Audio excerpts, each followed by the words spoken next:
Hey, my friends, how's it going? So, I know it's been a minute, but here I am again for part two of how I quit my job, became a full time healer.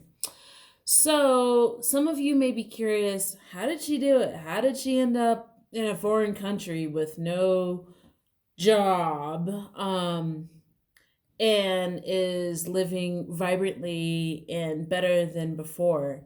Truth be told, when I was living in the United States, my cup just it wasn't filling up. Like I had my cup and I tried to fill it up, but it wouldn't fill up all the way.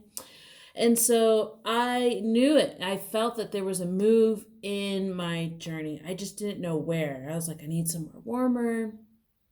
Nonetheless, how it came together was I needed a big shift. I came across this big, heavy rock or this boulder in my life, and I needed help moving it. And one of the tools that I utilize personally, everyone has their own method, of course, is plant medicine.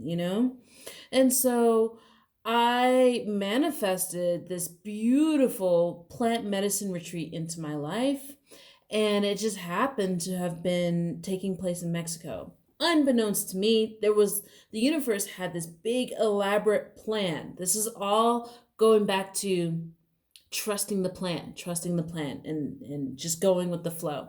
When you go with the flow, everything is very beautiful. And so um basically I signed up for this retreat. And this is a little tale of courage I want to share with you. I signed up to interview for the retreat because I'm like, okay, I don't have no money right now, but I still want to know what this retreat is all about and how I can save up and what to expect, and I can create a budget for it. I think this is what a lot of people do. And so I get on the interview, and as soon as I get on the interview, the medicine woman facilitating the retreat looks at me and she's like, yes, you are coming on this retreat.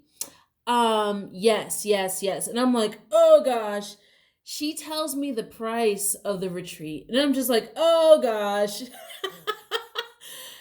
The retreat was higher than I've ever spent on anything in my entire life, especially for myself, especially for my spiritual health. So everything, like there was so much cognitive dissonance in my mind about me going on this retreat. But then there's also part of me is like, yeah, let's do it. I just didn't know how. Once again, I didn't know how, and I didn't need to know how. And so she tells me the price, and I'm sitting there, I'm like, yeah, I don't have this kind of money. Like, even if I sold my car and sold a couple organs, I don't have this kind of money. But, I'm trusting with the flow. At the end of the call, I said yes. I told the universe, okay, if this is meant to be, let's make it happen. And lo and behold, I started getting booked for gigs. I started getting more clients. I started doing ceremony because I offer cacao ceremonies in addition to all the other work that I do. And lo and behold, in less than a month and a half, I had about 5 grand, which is more or less around what I needed for this retreat. And so I had the money cash and I paid it, and I show up. And as soon as I get to Mexico, I step foot in the town, in the downtown central area, and I'm just like, oh my gosh, am I moving here? And so once again, I said to the universe, I was like, all right, if it's meant for me to be here, then by all means, let's make it happen. So, long story short, before I leave, I get offered like 3 different places to live, and now I live in Mexico. These are perfect examples of not knowing the how and saying yes to the impulses of the universe. And the universe is like, this is happening. Your guides are like, this is happening. Do you trust us? And I said, I fully trust you. And so when I fully trust and I surrender and I take that courageous step, I dive deeper into the unknown.